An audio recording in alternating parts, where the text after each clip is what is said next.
अस्सलाम वालेकुम। पहले आप इस शख्स की वीडियो को देखें। ये शख्स किस तरह हिंदू धर्म के लोगों को मुसलमानों के खिलाफ और दूसरे धर्म के खिलाफ भड़का रहे हैं।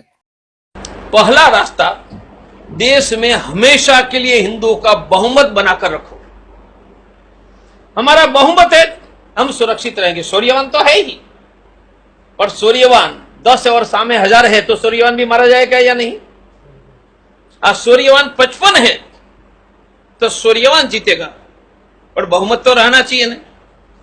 इसलिए हिंदुओं का बहुमत बनाकर रखो। आप पूछोगे कैसे करेंगे? सीधी बात है भाई, सरकार पर कब्जा करके 2 से ज्यादा बच्चा पैदा करने वाले मुसलमानों पर नियंत्रण लगा दो। आप पूछेंगे अरे कर लेंगे, नेता बहुत देख लिए। आप पूछेंगे नियंत्रण कैसे डालेंगे? 2 से ज्यादा बच्चा पैदा करेंगे, उसको रेशन का अन्न नहीं मिलेगा, उनके बच्चे को सरकारी स्कूल हॉस्पिटल में मुफ्त में सेवा नहीं मिलेगी, उनको बैंकों से लोन नहीं मिलेगी, सरकारी नौकरी नहीं मिलेगी, चुनाव लड़ने नहीं दिया जाएगा, उसको मताधिकार छीन लिया जाएगा। बोलो सब कंट्रोल में आ जाएंगे या नहीं? हमें जिंदा रहना होगा तो यह करना ही होगा, इसके अलावा कोई रास्ता नहीं। दूसरा, भारत की सरकार पर हिंदुओं का कंट्रोल होना चाहिए। आप पूछेंगे उनका अर्थ क्या? भाजपा का कंट्रोल? बिल्कुल नहीं। कांग्रेस का? बिल्कुल नहीं। हिंदुओं का। आप पूछेंगे कैसे? तो देश में राष्ट्रपति हिंदू ही बन सकेगा, किसी भी जाति का। प्रधानमंत्री, मुख्यमंत्री, मिनिस्टर, डीएम, कलेक्टर, एसपी, जज, आर्मी और पुलिस में हिंदू को अलावा किसी की नियुक्ति नहीं हो सकती है। तो बोलो सरकार पर कंट्रोल आ गया है? नहीं। यह व्यवस्था को कहते हैं हिंदू राष्ट्र। कैसे होगा? भारत के संविधान में 2 शब्द नहीं थे, डाल दिया इंदिरा गांधी ने इमरजेंसी में। बोलो इंदिरा गांधी ने 2 शब्द डाला तो हटा सकते हैं या नहीं? हटा सकते। और हटा करके नए 2 शब्द डॉक्टर तोगड़िया डाल सकते हैं या नहीं? तो कौन से 2 शब्द है? Secular, social. ये कभी नहीं थे हमारे संविधान। India is a secular social country, ये उन्होंने डाला। हम सेक्युलर सोशल हटा देंगे, नए 2 शब्द डालेंगे। वह शब्द है हिंदू रिपब्लिक। यह करेंगे तो भारत की सरकार की व्यवस्था में हिंदू के अलावा किसी की नियुक्ति नहीं होगी। यह देश पर हमारा कब्जा हो जाएगा। ये 2 एक्शन के अलावा भारत में हिंदू नहीं बचेगा। हम सूर्यवान हैं, लड़ेंगे, संख्या घटती जाएगी, हम नहीं बच पाएंगे। बहुत लोगों को पता नहीं कि मैं लड़ने क्यों निकला। तो मैं तो श्रद्धा से निकला था, और तब मुझे पता नहीं था कि मेरे पुरखे भी मक्का, मदीना, इराक, ईरान से लड़ते लड़ते पंजाब होकर गुजरात आए। अब हिंदू नहीं बचेगा तो कहां जाएंगे? ईरान, इराक से यहां आए, यहां से कहां जाएंगे? और हम भी कहां जाएंगे? और आज भारत में हमारी संख्या है 100 करोड़। मन बना है, हमने यदि यह ताकत लगाई तो भारत में यह करना संभव है। यही करने का संकल्प लेकर मैं निकला था, निकला हूं, और आगे भी मुझे निकलना है। देश की जनता का समर्थन जिस प्रकार से मिला, मैं जब गुजरात में निकला तब मेरे साथ 10 लोग नहीं थे। जब मैं हिम्मत करके निकला तो लाखों की आंधियां पीछे आ गई थी। आज तो देश में 10 नहीं, लाखों लोग हैं, हिम्मत करके समर्थन देते हैं। हिंदुओं की सुरक्षा की फुल प्रूफ व्यवस्था हो जाएगी। यह व्यवस्था में राम मंदिर भी बन जाएगा, गौहत्या बंदी का कानून भी होगा, कश्मीर के हिंदू को बसाने का भी हो जाएगा। ये सभी उनसे जुड़े हुए मुद्दे हैं। यदि कलेजा नहीं है, हिंदुओं के लिए कुछ करने की इच्छा ही नहीं है, हिंदुओं को मूर्ख बनाने का और ये मूर्ख लोग हमें वोट नहीं देंगे तो कहां जाएंगे, यही बात है, तो वोट तो किसी को मिल जाएगा।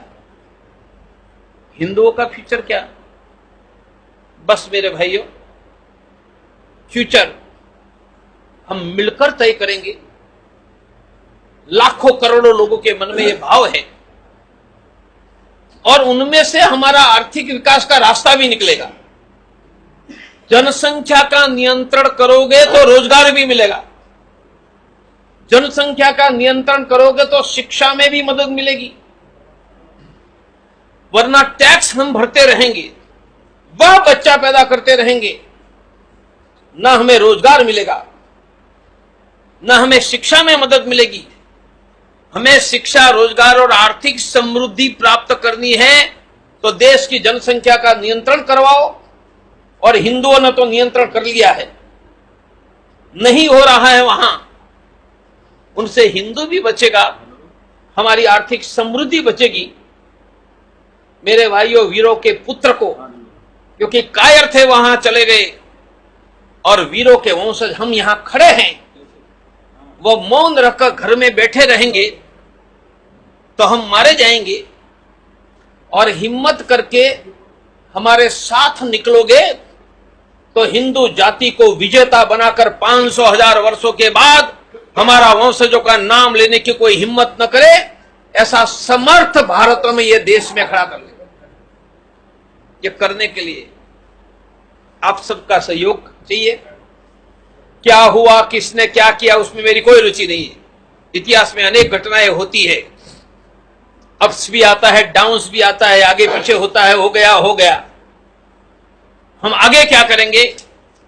हम आगे हिंदुओं की रक्षा करने वाली, हिंदुओं की समृद्धि देने वाली हम व्यवस्था खड़ी करेंगे, और यह व्यवस्था में कंधे से कंधे मिलाकर काम करने का आप संकल्प करो। हम हर गुरुवार को मीटिंग हर एक वार्ड में, पूरे देश में करने जा रहे हैं, गांवों तक। उनको कहते हैं हिंदू केंद्र, और हिंदू केंद्र 5 काम करेगा। हिंदू केंद्र घरों घरों में थैली बांटकर कहेंगे 1 मुट्ठी अनाज डालो, और एकादशी के दिन एकत्रित करके गरीब हिंदुओं को अनाज देगा। 1 लाख घरों से एकत्रित हो रहा, कोई हिंदू भूखा नहीं रहेगा। यह हिंदू केंद्र मुफ्त में ब्लड प्रेशर, शुगर की जांच करके पैसे नहीं होंगे, उसको दिल्ली में प्राइवेट का मुफ्त में डॉक्टर देगा। कोई हिंदू परिवार बिना डॉक्टर नहीं रहेगा। वह मुफ्त में गरीबों को एडवोकेट देगा, रोजगार में मदद करेगा, और हिंदुओं की रक्षा के लिए धरने प्रदर्शन करेगा।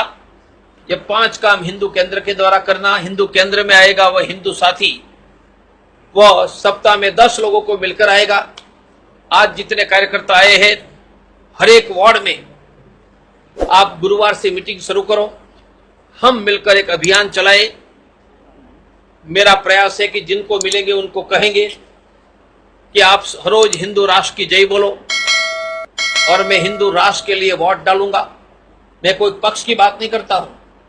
हमें संविधान सुधार कर हिंदू राष्ट्र बनाकर देश की राष्ट्र सत्ता पर हिंदुओं का कंट्रोल चाहिए।